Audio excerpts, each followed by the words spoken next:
You're listening to Mad Men Sports, sponsored by Black Button Distilling. Located at 149 Swan Street near the ballpark, come on in, enjoy their wonderful spirits. My name is Jake. To my right, we have Zach. Zach, how you doing? Fantastic. Just want to piggyback off of Jake's intro there. Great ad read, one of our best ones yet. We will be hosting a season kickoff party at Black Button Distilling on September 6th. You know who will be there? More details to come. There will be tons of giveaways, that I promise. Dave. Diamond Dave will be there. Diamond Dave will be there. Diamond Dave? He'll be sending autographs for all you Jake's people that want left, one. Diamond Dave is here, and he will be there on September 6th, my birthday, at Black Button Distilling. Hope to see you guys there. Put faces to voices to faces. Yeah, whatever. Dave is not a man that needs to be introduced. You all know him. You all love him. David, how are you, buddy? Well rested after a day off. Yeah? Yeah. Are you still hustling? Every day I'm hustling, baby. Perfect. You know the one day I don't hustle? What's that? It's the day I'm dead. Oh, my God. Guys, this is our third podcast in the matter of 6 days. This is content season, boys. Listen, I'm just glad we're not talking about statues anymore. And Or that's turf. Fine. Turf's fine. You know, I was thinking about our boy Maestro Shine today and how happy he was that he finally got his turf. Honestly, he's my favorite listener. Not to poke at any other listeners, but our boy Maestro is always in the comments. I love that guy. He's very committed to listening to us. And if you're listening, and I know you are, thanks for listening, buddy. Thanks, man. You're a cool guy. So, we kind of wrapped up Sunday's podcast with kind of a cliffhanger. We said we were going to talk a lot about the Buffalo Bills, and we didn't, but we said we were going to save it for today, Tuesday. This is your full-fledged Buffalo Bills podcast. We're going into week 3 of the preseason. Jake, are you excited for week 3? This is the week where people really get to kind of see what's going on with the team. You get 3 quarters pretty much out of your starters. Yeah, I'm excited to see what these starters can do. I mean, we've seen that the defense has been dominant, to say the least. I'm excited to see the offense move the ball. I mean, for the most part, you didn't get a lot of points from the first team offense. I am looking to see that change. I'm looking to see Josh Allen confidently move his team down the field. I want to see Cole Beasley getting in action. I want to see John Brown catch some balls. I want to see Zay Jones. I want to see his maturation process. I want to see that he deserves to be on this team. People are doubting. I mean, I love looking at the Bills Mafia page on Facebook. It's laughable sometimes. I've seen about 300 posts about Christian Wade making this team and how he's going to be a starter. I love it. People are saying Zay Jones isn't making this team. Zay Jones doesn't deserve to be on this team. I need him to show out. We're all Zay Jones stands. Whoa, let me stop you right there. Let's do a little impromptu Mad Men Sports by the number. I'm going to steal your bit right here. We're just going to do one. I was about to say something juicy, but okay, go ahead. Oh, can you do that? Can you steal my bit like that? Yeah. This impromptu one question Mad Men by the numbers is presented by Prima Pizza Pasta on the corner of West Chippewa and Pearl. Stop in for their daily lunch specials. Guys, I'm going to flip this on its head, and Jake, you're going to answer, and Dave, you're going to answer. What is the percentage that Christian Wade is on the practice squad? I know that they have that 11 spot where they kind of, he's locked in for the season, can't bring him up on the active roster at all. But if you put him on one of the 10 spots, the previous spots, the unprotected 11 spot, he could be picked up by another team willing to go for it. So what are the chances he's on the practice squad this year? 100%. But hold on. True to 100%, but what are the percentage he makes the 11th spot? Or do they put him in the, run-of-the-mill 10 there? Oh, so, 11 on the shelf. Yeah, he is that coveted 11 spot that only the Bills would get this year. Oh. Yeah, it's a little bit different. It's not just like a cut and dry. Because let's face it, he's probably not going to make the active roster. Do you mind if I go, Jake? Dave, go for it, buddy. I'm going to say 100% he makes the practice squad. And I'm also going to put a bet out there. Oh. A little excitement for September 6th for you guys. A little side action. If he makes the active roster, I will buy a shot for everyone that comes to Black Button Party.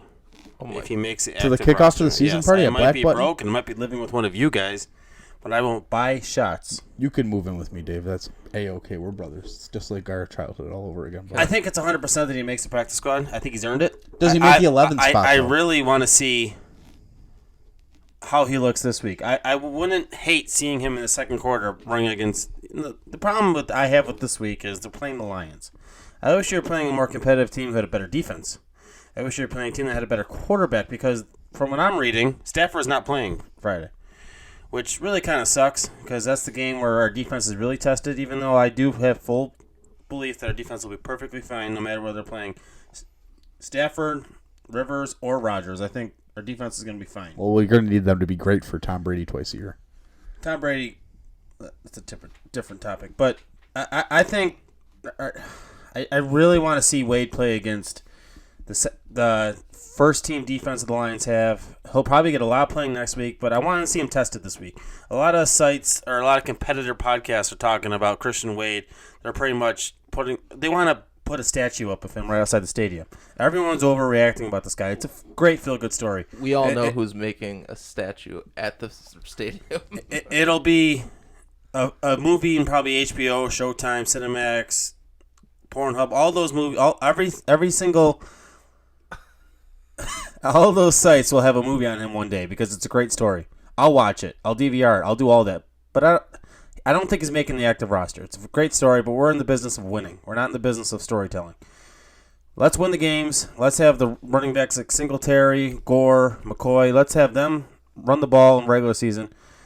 Let's have him in the practice squad. We'll try him out next year. See how he is. No reason to get rid of him, but we don't have to commit to him right now. He's not one of the top 4 running backs on our team. Jake, let's take you out of incognito mode over here. What's your take on Christian Wade making the 11th spot? Percentage, please. Well, before I start, Dave, a shot for everyone at the bar? If he makes the active roster. I was going to say, is it going to be top shelf? But luckily, everything at Black Button is top shelf. Absolutely everything. I love it. Perfect. To answer your question, Zach, it's a tough one for sure. It is a doozy. I want to say you keep him at the 11th spot. He has been practicing football. He's been playing football for about 10 months. Everyone else, their whole life. He doesn't understand coverages. His pass blocking is mediocre at best. Let him develop. Keep him. Store him. It's like a tax shelter. There's no risk. And you leave that 10th spot open for someone who has a chance to make the team and play if need be. I mean, you look at that Robert Foster. He came out of nowhere. Didn't make the team. There is a sliver of a chance that could happen this year. I mean, we have some wide receivers who we know aren't making this team, but could make a small difference if need be if injuries happen. I mean, yeah, you have to figure Christian Wade. Nobody knows how he looks in practice. Nobody knows how he looks behind the scenes. He might not read defenses. He's playing games when he's in the fourth quarter, third quarter, and he's playing against players that aren't even going to make the other teams. That's why I want to see what he does this week. I want to see what he does next week against second stringers. I'm a big fan of his. I just don't see it possible. We have 3 running backs that are 100% making the team. You're going to contribute this year. We have 2 running backs that are going to be Hall of Famers. We have Singletary we just drafted for. It's a tough backfill. It's a wrong year for him. Great story. Perfect practice squad guy. Let's see how he is next year. Murphy is a special teams guy, in my opinion. We don't know if Christian Wade knows anything about special teams at this point.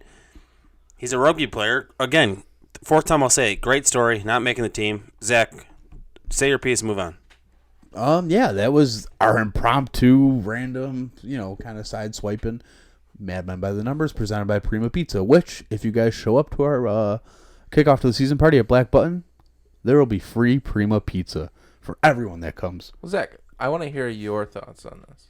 Oh, I don't have thoughts. He'll be the 11th guy, and there's not really much to talk about.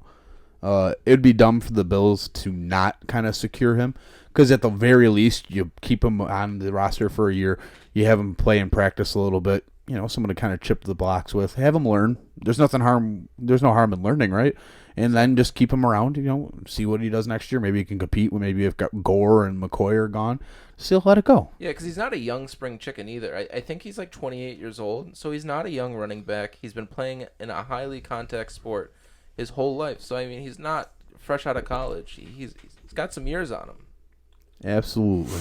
Let's kind of segue right into the three main key points that we want to see out of this Friday game. Now, we kind of talked about the Christian Wade aspect. Dave's big thing from Christian Wade is that he kind of wants to see him go against, a little bit more talented, opposite side of the ball. And I don't think there's anything wrong with that, but this is really about the starters in week 3. This is kind of your dress rehearsal, so to speak, for 2 weeks after this. We are currently, when you're listening to this, it'll be 18 days away from the season opener. I'm excited. Listen, man, I'm excited too. I'm excited to get in the parking lots, see all of our family. I mean, I'm ready for Bills football. I'm kind of handcuffed because I got to go out of town for the game, but I'll still have to watch from an airplane or something. I mean, I'm definitely not happy about it, but I'm all in. You know what I'm saying? I'm gonna have that leg room. I'm overly stoked. You have 19 days away from Buffalo Bills football. How can you not be excited? You have 18. I don't go to the games usually. I like to watch them in the comfort of my own home. He's a big or notes someone guy. else or someone else's home.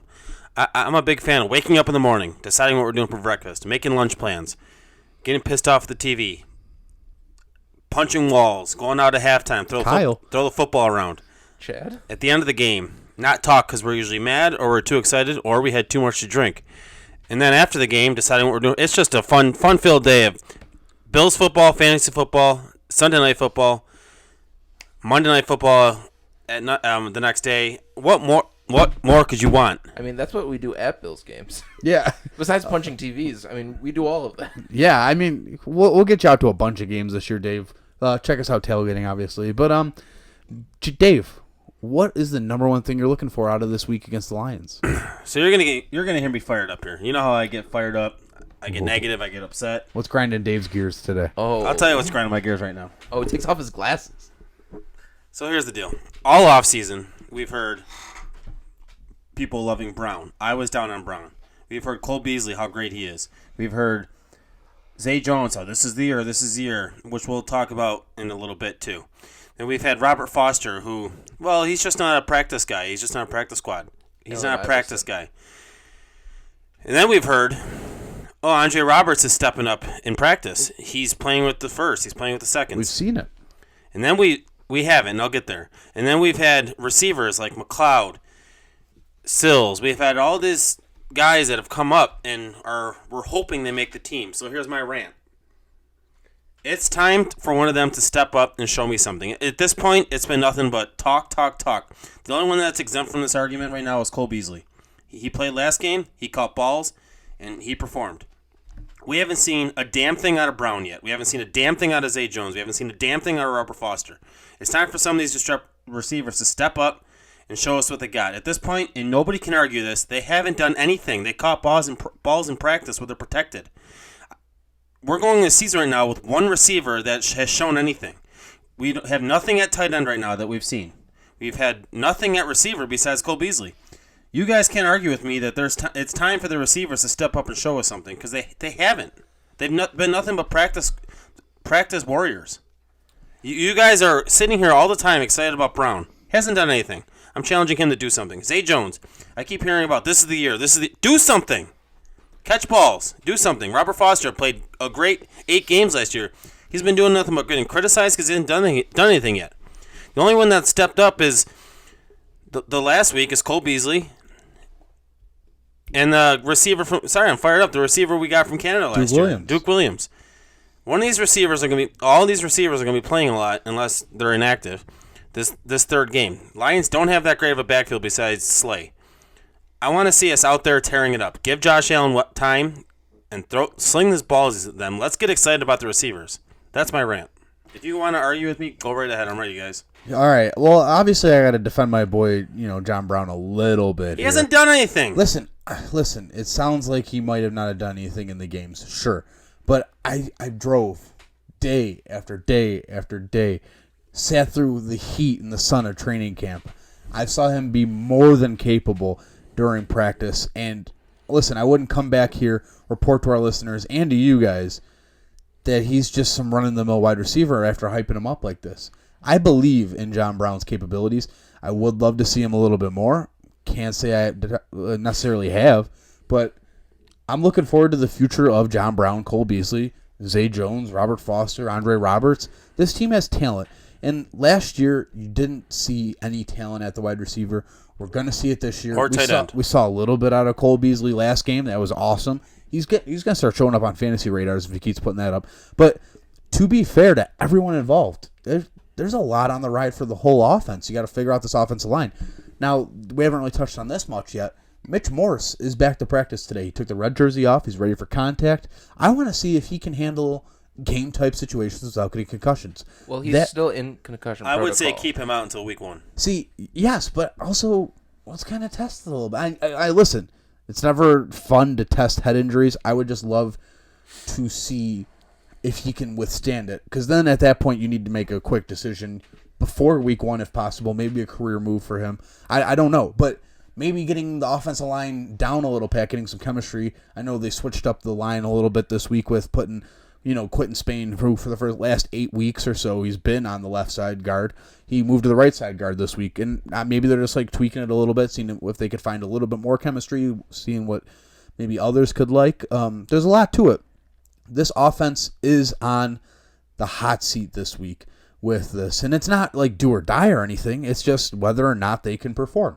It's a really simple, test they have to put up. Can they move the ball for more than just 2 series? Can they stay healthy? Can they be consistent? Can they not go 3 and out? Can they avoid penalties? Which is something that, you want to see in a dress rehearsal. You want to see if this is real or fake. This is the moment. Now, the defense, we know what they're doing. We kind of see it every week. We just want them to stay healthy at this point. We just want the offense to stay healthy at this point. I think this is a big test.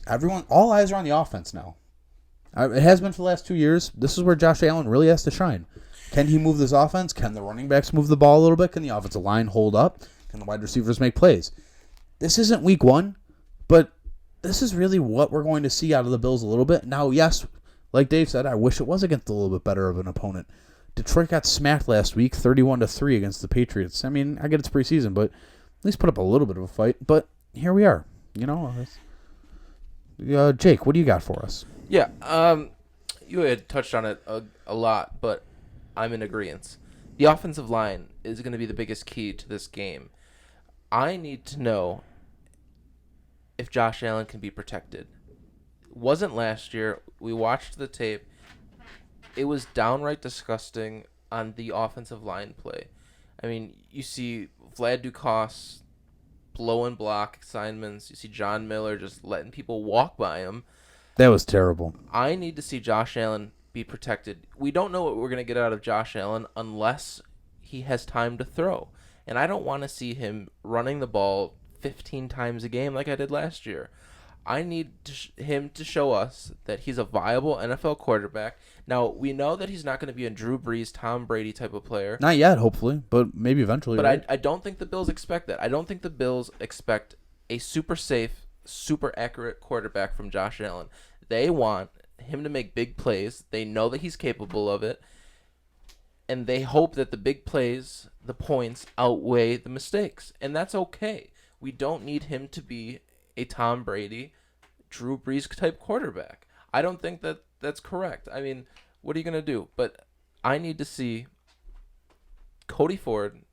I want to see him at right guard. I want to see Ty Nsekhe at right tackle. I think that that's the best case scenario for the Bills' offensive line. What do you think about my receiver criticism? Yeah, you definitely brought a lot of fire, and unfortunately, I don't think I can match that intensity. But we all saw what John Brown did in training camp. He was mesmerizing. Were there points when I was watching the game and I was like, was John Brown even dressed? I don't think he made any catches, nor did he have any targets. He wasn't dressed last game. That's correct. Okay, then that might be where that's coming from. Cole Beasley is definitely showing that he was the top free agent acquisition of the offseason. And I am really excited to see him throughout the season. He is Josh Allen's safety blanket. Listen, I got to eat a little slice of humble pie here. Dave, about a month and a half ago, maybe 2 months ago, talked about Cole Beasley tearing the team up. Jake mentioned getting his nut. There was a lot of Cole Beasley hype, and I think after 2 weeks of preseason as well with a month or so of training camp, I think I can jump on board of saying Cole Beasley might be a fantasy threat. he might be really something to really take note of going into the season with the Bills. He might have close to 80 catches. I know that's a crazy statement for the Bills nonetheless, but he's going to be the number one target. He is very, very, very skilled at getting open. Let me ask you that, like, piggy off what you just said with his 80 catches, which might be, we'll see. I don't know. The NFL has changed. It's possible. There's teams that can have two receivers with 80 catches. Is that a bad thing for the Bills if Cole Beasley, the slot receiver, gets 80 catches? Certainly I want not. to see their production out of Foster or Zay Jones or Brown. Do you guys remember a couple years ago in Green Bay where they had that running back injury bug? And they basically had no running backs. They had Ty Montgomery in at running back, but they just ran those short passes, those bubble screens. They utilized that as their running game. Rodgers threw like 55 times a game. Exactly. So, but they were, for the most part, in replace of their running game. They did those short passes. And that is exactly what Cole Beasley is built for. I mean, you look at the Patriots as well. Julian Edelman and Wes Welker before that. Short passes work. Absolutely. Now, Dave. But didn't you guys hate short passes with Tyrod or Fitzpatrick?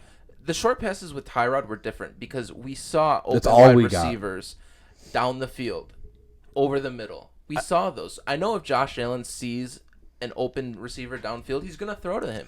But when there's not, I would rather have him throw a short pass to Cole Beasley than run and risk injury. I have a quick question for you guys. Do you guys know the last Bills wide receiver to get 80 catches? Stevie Johnson? Yeah, in 2010. That's 9 seasons ago. He had 82 that year. I see a lot of similarities in the game of Cole Beasley and Stevie Johnson in the terms of route running. I really saw a lot from Cole Beasley this week going against the Panthers, and the fact that if he was going for an in route or a quick slant inside, he turned his whole body to the outside, took it slow, made a couple pitter-patter steps, and then broke inside real fast. That's a really, really high talent to have in the NFL. To have a grown man, a high-intensity athlete on the other side of you, turn him completely around and force yourself open. That's something that the Bills have lacked since Stevie Johnson. And honestly, they might have not had for years and years before Stevie Johnson. Lee Evans was always a deep threat. Eric Moulds was good, but he was always a little bit more powerful than the defensive backs. Being elusive in the game nowadays means you're open.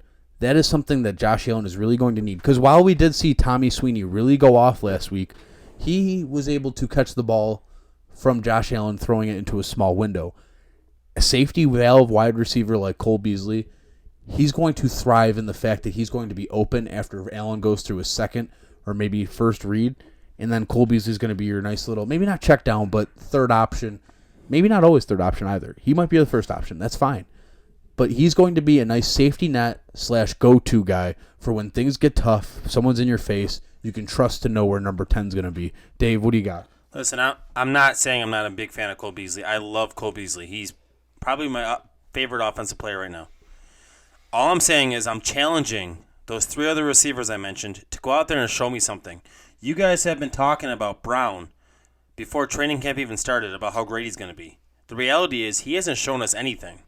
I want to see him show me something. I want to see him get me excited. I want to see him build chemistry with Josh Allen in a game. I want to see Zay Jones actually do something. I want to see him be a number 1 receiver.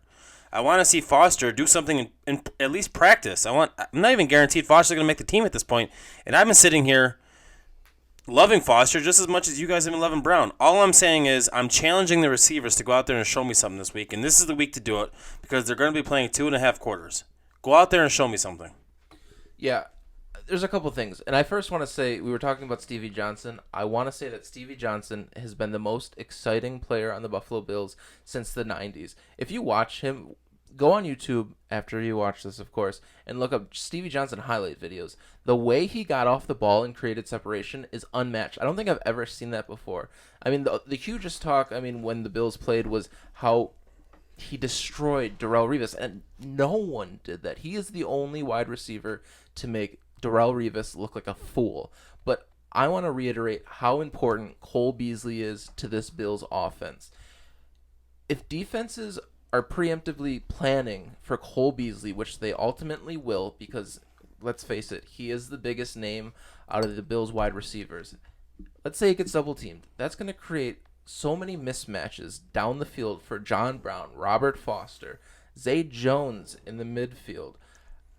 I think that Cole Beasley is going to open up a whole new realm of possibilities. Zach, you wanted to say something? Yeah, I think I can get a guy. I know our boy Morgan Mozart Taylor, who's been looking to get into more highlight films. I'll have him piece together a Stevie Johnson highlight film, throw it on our YouTube page. I didn't listen to realize you were over that and big of over. a Stevie Johnson fan. Listen, Hey. have you seen what I'm talking about? The He way I doesn't saw every have single fun. game he played with the Bills. Yeah. his moves Why so serious? off the ball. I've never seen it. You haven't seen that in the NFL. It's ridiculous. It's something that you would see in like NFL Street. So you're saying in the last 19 years, Stevie Johnson's the most entertaining Bills player? Besides Josh Allen, yes, 1,000%. Most electrifying, funnest to watch. I think Fred Jackson and C.J. Spiller say hi. Oh my God, you don't. They weren't Guys. electrifying. Guys. We got behind Fred Jackson. That's an argument for another day. Guys, And Eric CJ Molds. oh my God. Eric You Molds. find those players Wasn't in electrifying. 2000. I mean, yes, they're great players. Don't get me wrong, but there wasn't a feeling that you got from watching those guys comparative to Stevie Johnson. He made Darrelle Revis, reiterating again, look like a fool. No one in the NFL did The that. Jarrell Revis thing is a very good You guys are forgetting Sam conversation. Aiken. You're bringing it up. He's number 88. Special teams. Special- Sam Aiken, electrifying. Won 2 Super Bowls with the Patriots. Yeah, he's canceled. Don't you ever forget. Yeah, I mean, important note. While we're sitting here debating wide receivers, I mentioned Tommy Sweeney earlier. This week we got our boy Dawson Knox back and Jason Crooms back in the fold. I'd like to see them kind of come in on Friday and show how healthy they are if they do get a chance to play, and also see how well acclimated they are to playing with our boy Josh Allen a little bit. See how open he can get. See if they can make any plays. That's the big thing, because we're out there making plays with a 7th-round draft pick tight end. I feel like anyone could do it at this point. If that's the case, I don't think I need a Jason Kroom at that point. I think fringe players that are tight ends, see you later, hit the door, because I'd rather have other players play and get a chance, such as maybe, I'm not a fan, but Marcus Murphy maybe making a special teams move. I don't know if that makes them expendable or not, but seeing Tommy Sweeney really light up the field last week gets me more excited for the possibilities of keeping players like him around and expanding the roster elsewhere. To rub Zach's feet a little bit, I'm actually super excited. Super excited to see Tommy Sweeney. Where's Rex Ryan? I want him to play the same game he did last time. We need Tommy Sweeney. I want him to. We need him. We need him. I want him to grab the brass ring. Dwayne, I want him to grab the brass ring and start for tight ends. Let me say something about Sweeney tight ends. Todd. I don't think Jason Kroom is making this team. I know that there's a Pagula connection, but Oh, you didn't mention, huh? there's no space for him on this team. That's a good thing. Tight ends It's a good problem to have. are at a premium. That means you're better this year than last year. Exactly. Tight ends are a premium in the NFL. I mean, Rob Gronkowski, R.I.P., Travis Kelce, It's not Zach actually Ertz. dead. That's the other guy. But to my point, there is a cost for tight ends in this league, and I am certainly not saying that we have any of those caliber players on the Bills team, but that speaks to the importance of tight ends in this league. You need a good big body running down the middle of the field to open up your passing game. So Tyler Kroft, do I think he's the long-term answer? No, we don't necessarily know what we have in Dawson Knox, but he's been decent throughout training camp, and with more reps, more action, I think that he can become a serviceable tight end in this league. Zach, what do you got, buddy? No You one- want me to lob it to you. No one really knows where George Kittle came from the last 2 years. And all of a sudden, he went from an average tight end out of nowhere to a superstar top 3 tight end out of nowhere. You could probably get that somewhere. Maybe Tommy Sweeney, maybe Dawson Knox. But we know it's probably not coming from Jason Kroom at this point. He did have some flashes. We all remember that Minnesota game where he was able to run a perfect wheel route to catch that touchdown. But I think you could probably find something better, at least a better option, somewhere else. Who knows where it's from? Maybe he's not even on this team yet. Maybe it's Carter. Who knows? It could be anywhere on this roster.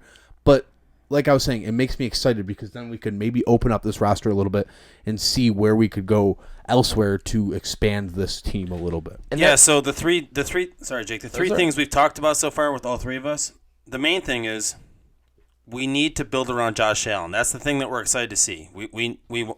Josh Allen's going to progress. Showtime, baby. We need to see the three positions, the major positions around him. Besides, we haven't even talked about running back. Well, we did a little bit. We've beaten the hell out of that already. We need to see the offensive line build consistency. Morris isn't going to be in there, but there's no. What's wrong with the backup?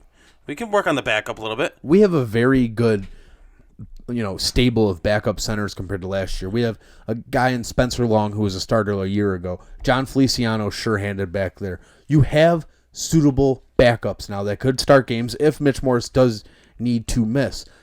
I feel more comfortable at center today with missing the highest paid center in the league than I did last year about week 2 with Ryan Groy and the Russell Bodine incidents. Trash. We also need any production out of tight ends this year would be already better than last year with tight ends.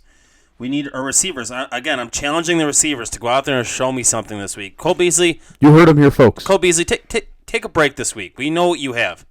Let's get someone else in there. Let's start show me some shit. That's all I'm saying. And what I find very interesting is defense was not mentioned. Not surprising. We know what we're getting out of the defense. We know that they're studs. Offense is the biggest key to the preseason and to this whole entire year. The play of Josh Allen will make or break the season. That's no surprise, but it's apparent. Josh Allen needs to nut up or shut up. Yeah, but I'm not really sure we're going to figure that out this Friday. Let's be honest. We're not. We're looking towards the end of the season, and we're going to give him year 3. Speaking of kind of having a short leash a little bit, did you guys see the tweet this week from ESPN saying, kind of releasing the statistics on, probabilities for this season? Did you guys see that a little bit? I know I sent it to you, so you definitely saw it. Yeah, and it's ridiculous. I assume everyone that's listening to this knows what we're talking about. ESPN put out an article, something along the lines of which coach is on the hot seat. And their number one pick, their number one answer is Sean McDermott at a 73% chance, which I just find ridiculous. We all know that we say trust the process. We know this process isn't going to be a 1, 2, 3 year deal. The Pagulas said, we're going to give this guy a certain amount of time with his quarterback, and let's see where it goes. 100% madman by the numbers. 0% chance he's getting fired. Yeah, them giving him a 73% chance to get fired if the season doesn't go planned. I'm not really sure what people are really expecting this year. They could go 5-11, and I think people would still be willing to give him another year. I don't think everyone's in a huge rush. They know that there's a process. The Pagulas gave him a year to completely strip down a playoff roster and start from scratch. They got him the quarterback. They got him a middle linebacker. I would say he's one of the safer positions. Now, I could see where this could go off. Josh Allen could be terrible. Tremaine Edmonds could be terrible. The defense could be bad. I mean, there's definitely a possibility for this to go off the rails. But I don't think that he jumped ship this year. Now, last year, week 2 especially, I was very critical of Sean McDermott. I wrote a hit piece on him. Luck of the Irish. I know it's gone now. It's gone with the old website. We got the new website. Yeah. So I was very critical of him. The Nathan Peterman, the A.J. McCarron, that whole thing was a debacle. That looked terrible for the team. It's a little bit of him in the front office, but at the time, I was very sure that he was running that front office at the time. I think he botched last year. I think he made up for it towards the end because we were able to see what Josh Allen was able to bring to the table. I think he got saved by the bell a little bit from that Josh Allen injury because it was going really south. I mean, like we mentioned a couple weeks ago, 82 yards a game. That was terrible. He had more in game 2 of the preseason. I do think that it could go south. I just don't think it's 73% chance that it will go south. Dave? So why don't you guys ask yourself that question again? If the Bills don't make the playoffs, should Sean McDermott be fired? 1,000% no. So let's dissect that a little bit. Perfect. If it was, everyone in Buffalo is so quick to fire coaches or get rid of. It's funny because for a while there we weren't. I'm going to answer this question, but let's dissect it a little bit. Before McDermott came, for the 19 years there, maybe even 22 before we made the playoffs, Buffalo fans, in a weird way, this is ridiculous to say, are the most impatient fans in the whole U.S. I think New York that is 100% accurate. They had a reason to be impatient. And let's dissect that. We didn't give any quarterbacks any chance to perform. They lose one season. People are pitchforking them to be out the door. We fired more offensive coordinators and defensive coordinators than any other team in the league. I don't know if that's true, but I'm pretty sure it is. We've gone through more head coaches. No head coach. There was probably a while there that no head coach wanted to come here because they were just guaranteed to be fired eventually. Because Buffalo fans are the most impatient fans in the world. No one lets anyone fail. No one lets anyone succeed. Which is funny because for 22 years we didn't make the playoffs. Jake, go ahead because I'm not done. I'm about to get fired up. I think you're not realizing when the Pagulas took over. Yes, their first hire was Rex Ryan. We don't know the whole story with Rex Ryan. You hear little things like Ed Reed talking about Rex Ryan and how disastrous that was. Yes, we turned over head coaches, quarterbacks, like it was going out of style, but that was under the old ownership. They were going out of style. They were terrible. Exactly. I think it's different with the Pagulas. Maybe the Pagulas don't know what they're doing. They don't have the experience, but that will come. I think they're totally invested in Sean McDermott. I totally think they're invested in Josh Allen. They're not going anywhere. So, as a further point, McDermott's first year here, we made the playoffs. Which was, I think, a fluke. I don't care. We still made the playoffs. It was the greatest feeling as a sports fan we've had in a while. This past year, we've dissected. We went backwards. I used the wrong word. We went backwards. Digressed. We went backwards. With a rookie quarterback, though. With a rookie quarterback. Which was expected. My expectations for the Bills this year, which I've said in a couple podcasts ago, is 9-7, barely not making the playoffs. I think we're outside looking in. That's okay. No one's getting fired for that. If the Bills go out there this year and completely fall on their face, what we are right now is we should be out of excuses. For the past 22 years, we've talked about we've had a bad offensive line. We've had a bad offense. We've had a bad offensive coordinator. We've had no running backs. This year we went out there and got running backs. This year we went out there and got a running back in the third round. We kept McCoy when everyone's asking him not to have McCoy anymore. We went out there and got receivers. We got 2 receivers that everyone loves so far. Again, let's show me something. We have a top 5 defense that even everyone's saying we have a top 5 defense right now. We are out of excuses. If the Bills don't have a winning record, it is time to look elsewhere. Yeah, I'm sorry. What you're saying, because how much farther are you willing to go? There's so much passion at this table today. When we made the playoffs, the slate is clean. We're not talking about the past 22 years anymore. The drought is over. We are talking because I want a Super Bowl. How far do you go down until we say it's still process? I'm not saying that we give him the next 5 years, and if he's shit over the next 5 years, we still keep him. We're talking about this year. 0% chance he gets fired. His career is as good as Josh Allen's is going to be. So I'm rooting for Josh Allen, but let's get out there and win games.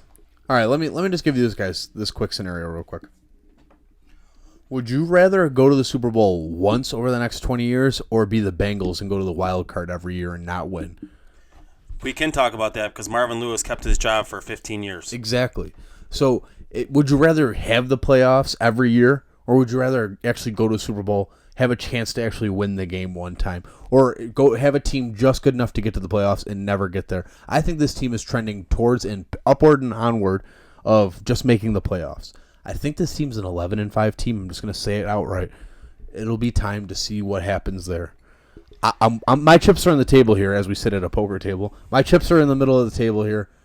I think this is a huge season for McDermott, but I don't think it's make or break. I think he could get away with an 8-8 season. Not that I would be happy with that. I think he could get away with an 8-8 season, keep his job, and kind of see what he could do next. Maybe it's Josh Allen's second year, of a full season. That might be interesting. I think he could pull enough storylines to get to the next level. His defense is going to be just as good. They're going to re-sign their guys. There's a lot going on that there's enough evidence there to show that the team is much better before he got here than as he left it. You know what I'm sick of Bills fans saying? We're going to be a winning team and make the playoffs when Tom Brady retires.